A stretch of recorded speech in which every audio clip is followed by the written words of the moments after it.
Hi, everybody. Welcome to another episode of Sessions with Paola. Today, I am so excited to have Sara Figueroa in the building with me.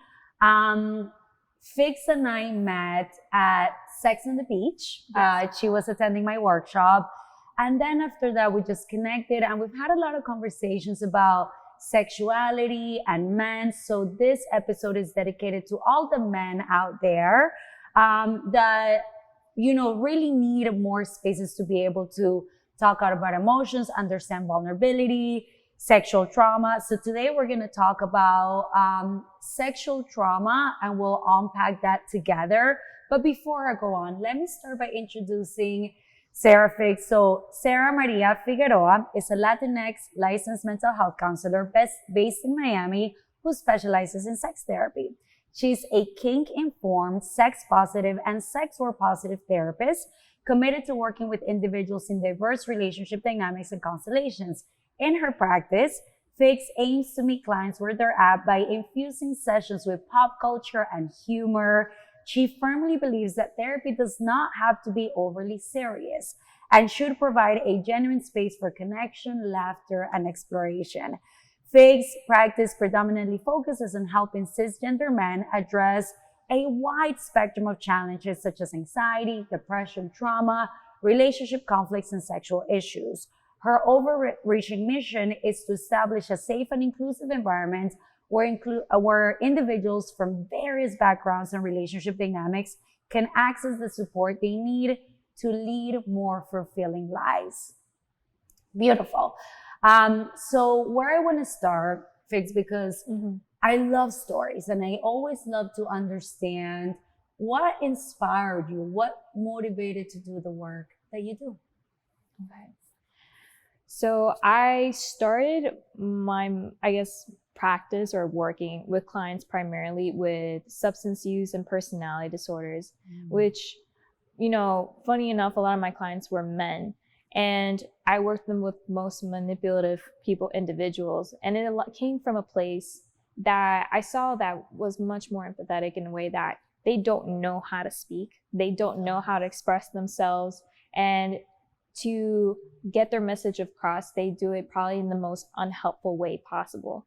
And as I was working with a lot of my clients and we were building so much rapport and we were building a relationship, sex just naturally comes into the conversation, with their relationship to porn, their relationship in general. I don't know how to have sex without cocaine, conversations like that just came up. And I wanted to be and continue that conversation with my clients. So I was like, you know what? Okay, so why don't I get into sex therapy? It's just always going to come up. And I'm seeing that, you look further down the line, it's just that a lot of people don't know how to have these conversations. It comes from a lack of sex education. So that's where it came from. And it's, a little different in the sense that I went from substance use and personality disorders to sex therapy, but I'm enjoying it. Yeah, and I think that's the beautiful thing about our career, that we can kind of stay curious about a lot of different things. I started in foster care, working with kids, then families, now couples, sex therapy. And I think that there is a unique skill in working with men. And we're so grateful for all the men out there that come to people like us, because like you said, we cannot put men in this box of you're just being emotionless. You don't know how to do emotion. Right now, we're asking men to show up differently. And that is a little bit confusing because the consistent message has been your role in a relationship is to provide, to protect, to be strong for both of us. And now you want me to be vulnerable? And vulnerability, one of the most common words that people use is weakness. So it's a very confusing message. So I'm so glad that you're doing the work. And I think, life is really interesting that it sounds like life just kind of put you here. Yeah. Right. And I'm so excited that you're getting trained for a sex therapist, because guys, difficult to understand or even accept. But in Miami, Spanish speaking sex therapists are lacking. And we live in Miami, imagine. So I am so glad that you're joining us in this beautiful field. Today, we're going to talk about childhood sexual abuse really focused on men. So let's start by defining childhood sexual abuse. How would you define childhood sexual abuse? It's just any kind of sexual encounter with a minor, because in the end of the day, children cannot consent.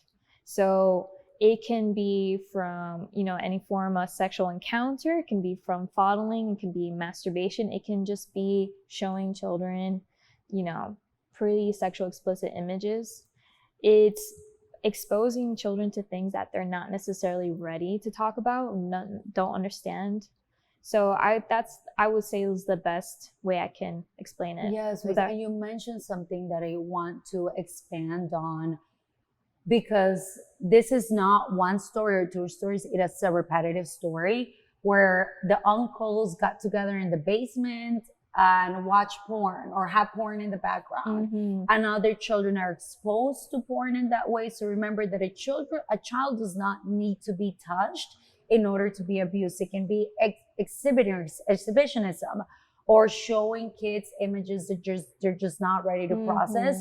And for me, fix the perfect storm, right? Like when I work with sexual compulsivity, is kids that are going through a lot of trauma, alcoholic father, substance abuse, domestic violence.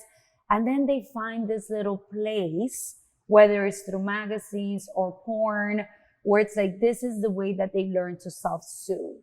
Yeah. And if there's someone that's abusing them, right, then that attention feels a little bit confusing, because you're giving me the attention that I want, but at the same time, this feels really weird. Mm-hmm. So I think that, it's a very confusing message. We also want to think that, older siblings, I think the definition is 2 years older, but imagine just a year older, your sibling is supposed to take care of you, or your cousin, and then you get touched or sexually abused or something weird happens. That is a huge rupture of trust. And we'll talk a little bit about the consequences of it all. But I think it's really important to understand that abuse is not only penetration, masturbation, but it's the things, showing yourself in a certain way, showing pornography. It's important for people out there to know that. What do you think, Fakes, are the myths or misconceptions when we think about men that have been sexually abused as children? Some of the things that I hear, they're all going to become perpetrators themselves, right? So if I got aroused, I must have liked it. And I'll talk a little bit more about that. But tell us, what do you think are some misconceptions that people have about men that have been sexually abused as children? I mean, the most common misconception that we hear often is that those who have been sexually abused will end up being gay. Yes. Yeah. That one's like probably the most common, that they're going to be perpetrators themselves. Why can't you have fought back? You're a man. You shouldn't have been able to fight back. We hear that, you should be getting over it, especially when the perpetrator is a woman. You hear that often. There's just like this overarching, like, just get over it. It's not that big of a deal. You should have liked it, you're a boy. Oh, I feel that one. And I think when you talk a little bit about, because yes, I run into that one too, especially when it's the same sex. If a man abuses you as a boy, right, and then later on, this person comes out and their sexual orientation is a gay male, well, it's because, no, guys, sexual abuse does not cause, it confuses. Right, because and I also run into men that have been sexually abused as boys, and they're like, well, my penis was hard. There were signs that I was sexually aroused. So I must have liked what happened. And this is called arousal non-concordance or unwanted arousal. There's a great TED Talk by Emily Nagoski where she talks about unwanted arousal. Just because physiologically something is feeling good, it doesn't mean that you like it or want it. And it's really important for everybody to understand that, because then it confuses you. Where do I like men? And this unwanted arousal, it's important to understand that just because physiologically it's happening, again, it doesn't mean, because then if we turn it around, how many men or even women that are like, oh my God, I really wanted to have sex with my partner, but I wasn't lubricated or my penis wasn't responding. right? So it's really important to understand that concept. Other things that you talked about, men growing up to be perpetrators themselves, and then the sexual orientation. So remember, guys, it does not cause, it confuses. And it's important for men to know that, because in my experience, and I imagine for you as well, the reality is that men are less likely to report. Yes. And you also said something which we'll expand a little bit on about the older women. Yes. And how culture plays a role. Yeah. But not only does it take long for the reporting to happen, but I believe that people or men are, it's almost delayed. They don't realize that this was actually abuse. So in my practice, again, repetitive story, where they say, well, I was 12, 11, 15, and this older woman, she was in her 20s, but she showed me everything I know. Aren't I lucky? She was the one that introduced me to all these sexual acts. So I have to be so careful and mindful, because this person does not see themselves as a victim. They don't see themselves as someone that was sexually abused. So you have to be very tactful in terms of how you bring that in. Some men realize it, and it kind of hits them in the face when they themselves have children. Yeah. And they see that an 11-year-old boy, a 12-year-old boy is not even fully developed yet. Yeah. Right. So I wonder, in your experience, Figs, and in your thinking, what do you think causes men to delay acknowledging or even reporting the sexual abuse? Well, we have to look into a perspective that it's developmentally appropriate, around adolescence, to be curious about sex, but not necessarily to be engaging in sex. And when we're talking, especially female perpetrators, why all these emotions come up is just that we take on, women are expected to be the nurturers, kind of like the guide. And so good. Men are kind of seen, or boys at the time were seen oh, this person is guiding me, this person's nurturing me to understand what my body is. And it's no, that's not the case here. This is a person that took away your power. And now when we look further into how that affects men sexually when they're older, is now I feel emasculated. Accepting that you were sexually abused means that that power is taken away from me. And also accepting that women are not trustworthy and that they are not nurturing. And, we're also seen as non-sexual beings oftentimes when we're the older sibling. So it's also accepting that betrayal, that you did not give me what I needed to help me feel safe in this world and to help me feel safe in my body. And so that's where we get into the other stigma or about sexual abuse, is that they become perpetrators themselves. And the reality is victimhood of sexual abuse does bring up feelings of retribution and revenge seeking. And, that's when we get into maybe some hypersexual behavior, hypersexual, in the sense that they're now seeing women as sexual objects, and it comes from seeing them as untrustworthy. So we kind of see how this repetitive pattern, and it's a lot to accept that. No, it's a lot more complicated than that. So that's what I've been seeing so far. Oh my goodness. And you just said so many things, and my mind is because I think that seeing women as someone that I can trust, you mentioned earlier, Figs, just get over it. You're a boy, you're a man. So this message is about masculinity. And what I notice is that when childhood sexual abuse has happened, and remember, guys, if this has happened before the age of 5, we got some work to do, because we shame. I'm going to talk about it. And shame thrives in secrecy, silence, and judgment. And it shows up in the relationship like clockwork. I can guarantee you that it's going to show up in your relationship, because eventually, if I'm so protective, if I'm so avoidant, I don't let anybody in, but nothing also comes out. I can't be open with you. I can't be there for you. And I think for me, couples can be intimate in 2 ways. One, sexual connection, intimate connection, nurturing, validation, feeling valued. But the second one, which the literature doesn't talk about too often, talks about when your partner exposes themselves in a way that they don't do with anybody else, when they go deep in themselves and they share something with you that they've never shared with anyone else, not only do you feel important and special, but it can be quite intimate. And so it eventually affects the couple, the relationship, substance abuse, panic attacks. I mean, you name it. Yeah. So I think when you talk a little bit about those messages, and I love what you said about women being nurturers and having to face it, what you mentioned, and also, well, if I tell myself that this was real, then I have to change the framework that I've been functioning from and kind of deal with a lot of feelings, and dealing with feelings may also feel really scary. Wow. Well said. Very well said. What do you think is, so guys that have gone through this, that are listening to us, that are like, damn, I think something must have happened. And, sometimes you are going to feel it in your body.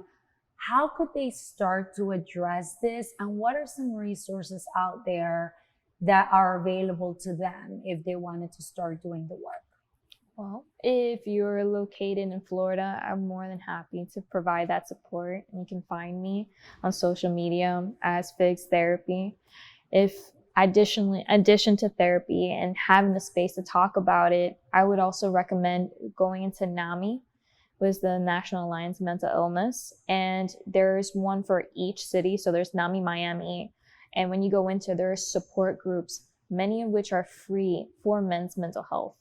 And there are groups developing also for men who are victims of sexual abuse. So I recommend that, having a space where you can have universality, seeing others have similar experiences and how it affects their sexual health and emotional health. I would recommend that first. And just when we talk about vulnerability and when we talk about creating space, it's just like, what you're saying about building walls and like building a space that not letting people in. It's just that we assume that means inviting in pain, because the fact of the matter is that someone did do that, and not everyone will do that. So I will invite that in a sense that the most interesting thing about working specifically with men is that as a therapist is that many times I am probably the healthiest female relationship that they have.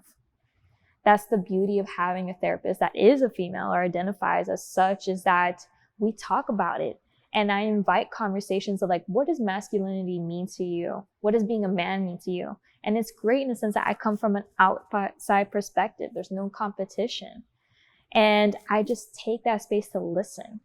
And we talk about what my role is as a therapist, as a one that just invites conversation. And it's such a healing experience for a lot of my clients. So I'm open and in the sense that having those conversations. And Vixen, when you create connection with people, right?